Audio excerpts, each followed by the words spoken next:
Design's such an interesting thing with Apple, and I think more than any other company, their work is associated with design. As we start to look at this Apple Watch, is it function first? Is it design first? I think it's interesting about Apple is that we often look at them as a technology company, but in fact, they're usually a follower on the technology front, and they come in at the moment where we're moving not from in the early adopter space, but into the sort of early majority, and then they need to capture also the late majority. So in this case, I think they've seen a number of other people entering the smartwatch market, also in wearables. They want to get closer to the body. They want to own some of the real estate on our bodies, and now's the moment they see to get into that. I almost feel like they seeded this by leaking news, or great Bloomberg reporters helped in that, but by letting the world know they were looking at a watch for almost 2 years, you had competitors like just spitting stuff out, some of it really ill-conceived, but you had Samsung, you got Motorola, you of course have had the startups like Fitbit and Jawbone with their Up. It almost seems like they want other people out there to take the arrows and to experiment with new things so they can figure out what the world should be. Yeah, I think that they've learned that being first isn't necessarily what's important, being best or better than most is.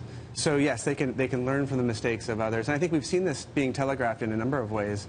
We've even seen the evolution of the design language, I think, from the Apple laptops shifting from a really hard edge to a bit more of a softer edge. You mean the Air, or do you mean the rounded? We went from that specifically a perfect radius corner to a bit of a softer, more elliptical radius, and then you saw that move onto the iPad, and then you saw that move from there into the iPhone, which got even softer.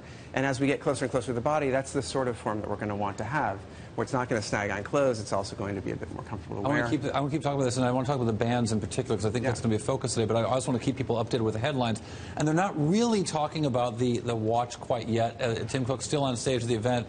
He's talking about Apple Pay at more than 2,500 banks. He's talking about CarPlay, which fits into what we and I are talking about right here, about sort of simplicity and design and what that means to Apple. Apple's now, Tim Cook saying more than 40 models of cars will be shipping by the end of the year with their Apple CarPlay installed.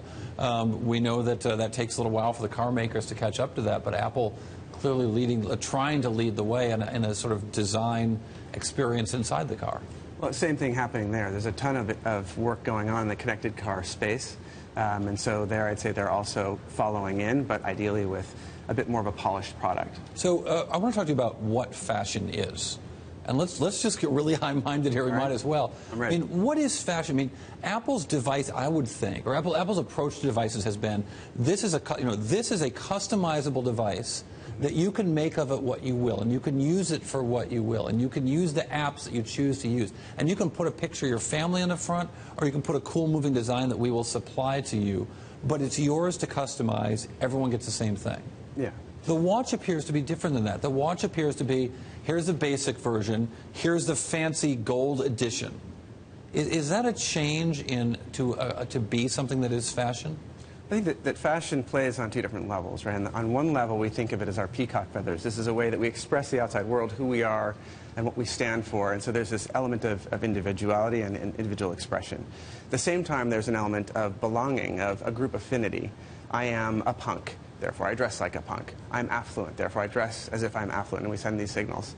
I'm a tech entrepreneur, I'm in my hoodie.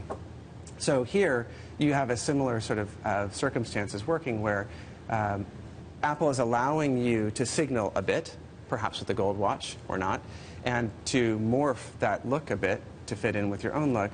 I'm about sport as opposed to gold.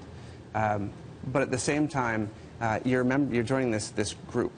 So it's no longer really plausible to say think different. So you're not completely unique, but you're identifying with a group, and give us your $600 and we'll let you. I think that's a challenge, because you are really identifying very strongly with a group in right. a wearable that's seen all the time as opposed to one that's in your pocket.